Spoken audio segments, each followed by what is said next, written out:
ଯେଉଁ ଲୋକ ସମସ୍ତଙ୍କଠାରୁ ସମ୍ପର୍କ ଭାଙ୍ଗି ଦିଅନ୍ତି ତାଙ୍କର ସାଇକୋଲୋଜି କେମିତି ଅଟେ ଆଜି ଆମେ ଏହି ଭିଡ଼ିଓରେ ଜାଣିବାକୁ ଚେଷ୍ଟା କରିବା। କ'ଣ ଆପଣ କେବେ ଅନୁଭବ କରିଛନ୍ତି କି ଗୋଟିଏ ସମୟ ପରେ ଆପଣଙ୍କ ମନ ଲୋକଙ୍କଠାରୁ ଦୂରକୁ ଭାଗିବାକୁ ଲାଗିଥାଏ? ଫୋନ୍ ଉଠାଇବାର ମନ କରିନଥାଏ, କଥା ହେବାର ଇଚ୍ଛା ଶେଷ ହୋଇଯାଏ ଏବଂ ଯେଉଁ ବ୍ୟକ୍ତି ପ୍ରଥମରୁ ସମସ୍ତଙ୍କ ପାଇଁ ସବୁବେଳେ ଉପଲବ୍ଧ ରହୁଥିଲା ସେ ଏବେ ଏକା ରହିବା ପାଇଁ ପସନ୍ଦ କରିବାକୁ ଲାଗିଥାଏ। ଲୋକେ ଏହାକୁ ଗର୍ବ, ଆଟିଟ୍ୟୁଡ୍ ବା ଦୁର୍ବଳତା ବୁଝିଥାନ୍ତି, କିନ୍ତୁ ମନୋବିଜ୍ଞାନ କହିଥାଏ ଯେ ବହୁତ ଥର ଏହା ଦୁର୍ବଳତା ନୁହେଁ ବରଂ ଆପଣଙ୍କର ଦିମାଗ ଆପଣଙ୍କୁ ବଞ୍ଚାଇବାର ଚେଷ୍ଟା କରୁଥାଏ। ଆଜି ଆମେ ଏହି ଭିଡ଼ିଓରେ ଜାଣିବା ଯେ କିଛି ଲୋକ ଅଚାନକ ସମସ୍ତଙ୍କଠାରୁ କାହିଁକି ଦୂରେଇ ଯାଆନ୍ତି ଏବଂ ଏହା ପଛରେ କେଉଁ ଗଭୀର ସାଇକୋଲୋଜି କାମ କରିଥାଏ। ଏବେ ଆଉ ଆପଣଙ୍କ ଦିମାଗ ଦୁଃଖ ସହିବାକୁ ଚାହୁଁନାହିଁ।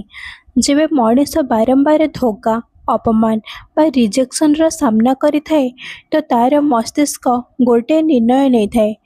ଯଦି ଲୋକଙ୍କ ସହିତ ମିଳାମିଶା କରିବା ଦୁଃଖ, ଯନ୍ତ୍ରଣା ଦିଏ ତ ଦୂରେଇ ଯିବା ହିଁ ସୁରକ୍ଷିତ ଅଟେ।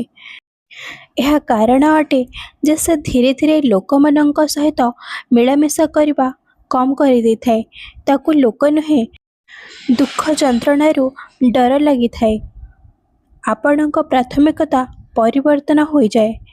ଗୋଟିଏ ସମୟ ଥିଲା ଯେବେ ଆପଣଙ୍କୁ ସମସ୍ତଙ୍କୁ ଖୁସିରେ ରଖିବାର ଚିନ୍ତା ରହୁଥିଲା, କିନ୍ତୁ ଏବେ ଆପଣ ବୁଝିଯାଇଥିବେ ଯେ ସମସ୍ତଙ୍କୁ ଖୁସି କରିବା ସମ୍ଭବ ନୁହେଁ।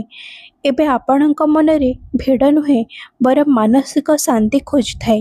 ଏଥିପାଇଁ ଆପଣ କମ୍ ଲୋକମାନଙ୍କ ସହିତ ମିଳାମିଶା କରନ୍ତି, କିନ୍ତୁ ବାସ୍ତବିକ ବା ରିଏଲ୍ ଲୋକଙ୍କ ସହିତ ମିଳାମିଶା କରନ୍ତି।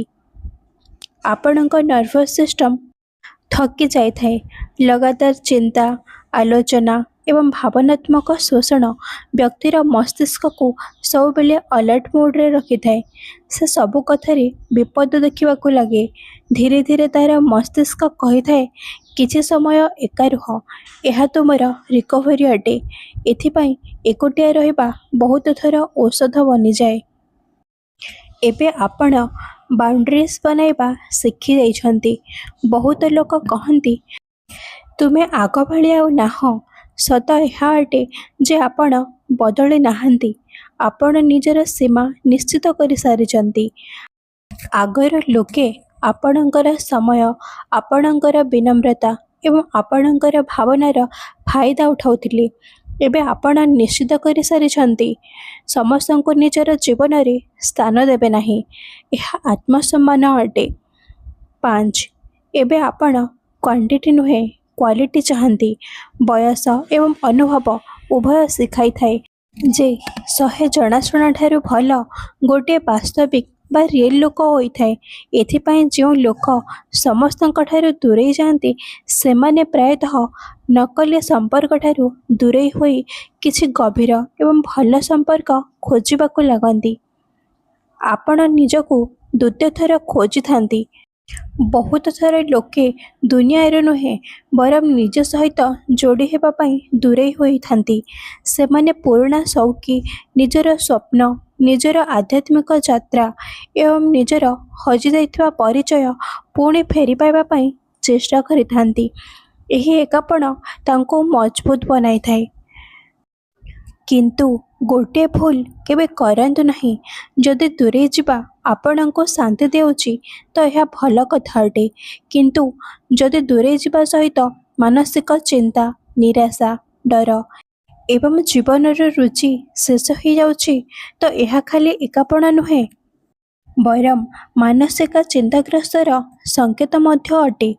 ଏହି ସ୍ଥିତିରେ ଭରସାମନ୍ଦ ଲୋକଙ୍କ ସହିତ ମିଳାମିଶା କରିବା ଏବଂ ସାହାଯ୍ୟ ନେବା ଦୁର୍ବଳତା ନୁହେଁ, ବୁଦ୍ଧିମାନି ଅଟେ। ମନେ ରଖନ୍ତୁ, ସବୁ ଲୋକ ଯିଏ ସମସ୍ତଙ୍କଠାରୁ ଦୂରେଇ ଯାଇଥାଏ ସେ ଗର୍ବୀ ହୋଇନଥାଏ। ବାରମ୍ବାର ସେ ଏତେ ଭାଙ୍ଗି ଯାଇଥାଏ ଯେ ଏବେ ସେ ନିଜର ହୃଦୟର ସୁରକ୍ଷା କରିବା ଶିଖି ଯାଇଥାଏ। ଏବଂ କେବେ କେବେ ସବୁଠାରୁ ବଡ଼ ହିଲିଂ ଭିଡ଼ରେ ନୁହେଁ ବରଂ କିଛି ସମୟ ନିଜ ସହିତ ସମୟ ବ୍ୟତୀତ କରିବା ଦ୍ୱାରା ମିଳିଥାଏ।